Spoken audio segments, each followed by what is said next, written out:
Hi friends, today we will continue our discussion on graph data structure. So in the previous video we discussed about Kruskal algorithm.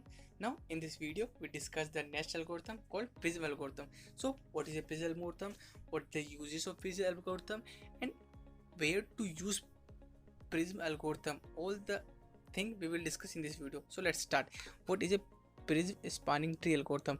It is in principle क्या है इसकी, it is used to find minimum cost spanning tree. Similarly जो अपना क्रुस्काल algorithm की principal थी वही इसका भी है कि मिनिमम कोस्ट स्पैनिंग ट्री को हम यूज कर फाइंड करेंगे कैसे, ग्रिडी अप्रोच से। ग्रिडी अप्रोच क्या होता है कि ग्रिडी एक अप्रोच होता है जो कि हम किसी भी ग्रिडीली किसी भी एलिमेंट को या फिर किसी भी नोड को पिक करते हैं। और ग्रिडी अप्रोच क्या होगा, जो जैसे अपने लास्ट वीडियो में डिस्कस किया था कि सबसे जो मिनिमम एज वेटेड नोड होगा उन्हें हम पिक करते हैं। तो वहाँ हमारा जो स्ट्रेटेजी था हमारा वो ग्रिडीली पिक करने का, वो क्या था कि जो मिनिमम एज वाले हैं हमारे पास, जो मिनिमल एज वाले होंगे उन्हें हम पिक करेंगे। ओके, तो वही ग्रिडी अप्रोच होती है। अब देखते हैं आगे क्या है।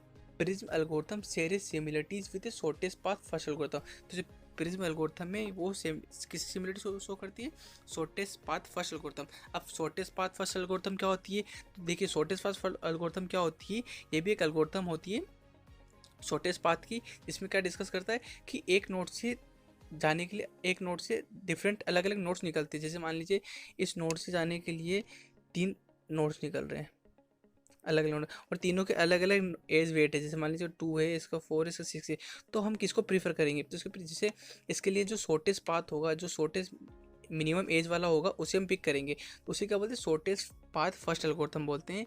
मतलब उसी अप्रोच को यूज़ करें यहाँ पे अपन। ठीक है, तो देखिए अब Prim's algorithm is contrast with Kruskal algorithm. ठीक है, treat the node as a single tree. अब जैसे उसके अंदर जो क्रुस्काल एल्गोरिथम था उसके अंदर हम एक ग्राफ को फॉरेस्ट की तरह ट्रीट कर रहे थे और एवरी नोड को हम ट्री की तरह यूज़ कर रहे थे। बट इसके अंदर हम क्या कर रहे हैं कि जो नोड है the Kruskal algorithm in the single tree, जो हम इसको क्या सिंगल ट्री की तरह ट्रीट कर रहे हैं एंड कीप द एडिंग। उसके अंदर क्या करते हैं, उस ट्री के अंदर एक नोड को हम धीरे धीरे ऐड करते हैं। अब कैसे करते हैं हम आगे अपन देखते हैं इसकी एल्गोरिथम, और एक एग्जाम्पल सोल्व करें जिससे हमें क्लियर हो जाएगा। ओके, तो देखिए एल्गोरिथम क्या है, प्रिज्म की एल्गोरिथम देखते हैं, हम साथ में एग्जांपल सोल्व करते हैं।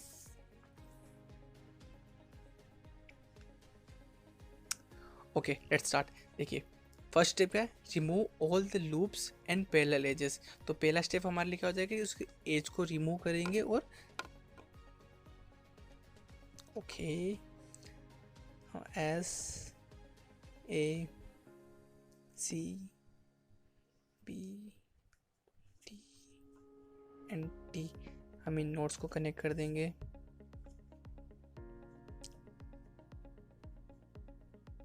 और इन पे इनके एज वेट भी लिख देंगे। अब देखिए यहाँ पे एक क्वेश्चन अराइज होता है कि हमने इस वाले नोड को ही क्यों रिमूव किया, इसको क्यों नहीं रिमूव किया। तो इसका आंसर है कि जिसका एज वेट कम होगा उसे अपन एज इट इज रखेंगे, जिसका एज वेट ज़्यादा उसे हम रिमूव कर देंगे, क्योंकि हमें क्या मिनिमम फाइंड करना है, इसलिए हम मिनिमम को यूज़ करेंगे। और लूप को तो हम हटा ही देंगे। तो हम इसका एज वेट डिफाइन कर देते हैं 8 7 3 6 एंड 4 3 2 5 2।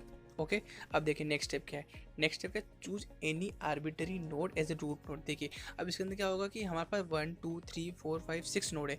अब किसी भी 6 में से किसी भी एक नोड को आप अपने जो आपको यूज़ करना हो, किसी भी एक नोड को अपने मन से उठा लीजिए। आर्बिटरी नोड को अपन क्या करें, पिक कर लेंगे। अपन स्टेप सेकेंड में क्या कर लेंगे, पिक कर लेंगे। देखिए अब मैं जैसे एस को पिक कर रहा हूँ, किसी एक नोड को पिक कर लिया अपन ने। ठीक है, अब क्या करना है अपन को, check outgoing edges and select the one with least cost. जैसे अपन ने शॉर्टेस्ट पाथ फर्स्ट एल्गोरिथम देखा था। अब देखिए यहाँ से दो नोड निकल रहे, एक तो निकल रहा 7, एक निकल रहा 8।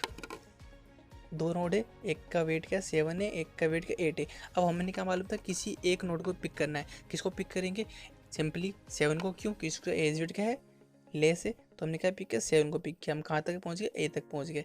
ठीक है, अब सेम स्टेप रिपीट होगा। अब हमारा जो नया नोड है वो क्या बन चुका, ए बन चुका। अब ए के बाद हमें वापस से वही स्टेप फॉलो करनी है। अब देखिए ए के बाद वापस से 2 नोड है, 6 और 3। कौन सा पिक करेंगे अपन, सिमिलरली 3 को पिक करेंगे, बिकॉज ये हमारे पास क्या है, लेस एज वेट है। तो हमने 3 पिक किया। कहाँ तक पहुँच गए अपन, सी तक पहुँच गए। अब देखिए 8 है, अब सी के बाद हमारे पास 3 नोड है, 8 3 और 4। किस पे जाएंगे हम, सिमिलरली हम 3 पे जाएंगे, बिकॉज यहाँ पे एज वेट कैसा कम है। कहाँ तक पहुँच गए हम, डी तक आ चुके हैं हम। अब देखिए यहाँ से अगर बाई मान लीजिए यहाँ 2 होता, सपोज यहाँ 2 होता, तो क्या हम पीछे की तरफ ट्रेवल्स करते? नहीं, बिकॉज हम इस नोड को विजिट कर चुके हैं। तो हमें आगे की तरफ मूव करना है, अनविजिटेड नोड की तरफ। हम अगर वहाँ एज नोड कम भी होता फिर भी हम पीछे विजिट नहीं करते अगर इससे कम होता, क्योंकि हमें क्या करना है, जो विजिटेड नोड है उन्हें वापस विजिट नहीं करना है, हमें नेक्स्ट नोड की तरफ, फर्दर नोड की तरफ मूव करना है। ओके, तो डी पे अब देखिए डी से हमारे पास 2 नोड है। अब डी से ये भी 2 है, ये भी 2 है, तो किसी पे भी कोई बात नहीं, किसी पे भी हम मूव कर सकते हैं जो हमारे पास 2। ओके, अब 2 देखिए, अब यहाँ से टी पे जाने के लिए, टी से जाने के लिए भी यही हमारे लिए छोटा नोट पड़ेगा, इसलिए हम 2 यूज़ कर लेंगे। ओके, तो ये हमारा क्या हो जाएगा, प्रिज्म एल्गोरिथम हो जाएगी। अब लास्ट के एग्जिट, तो हमारे पास कॉस्ट क्या आ जाएगी, इसकी कॉस्ट आ जाएगी 7 + 3 + 3 + 2 + 2 इक्वल्स टू 10, 13, 15 एंड 17। ओके, तो ये हमारे क्या हमें प्रिज्म एल्गोरिथम है। ओके, तो कोई ऐसे तो सिंपल है और दोनों ऑलमोस्ट सिमिलर है, क्रुस्काल एंड प्रिज्म एल्गोरिथम दोनों ऑलमोस्ट सिमिलर एल्गोरिथम, बस थोड़ा सा डिफरेंस है, minor some. So thank you.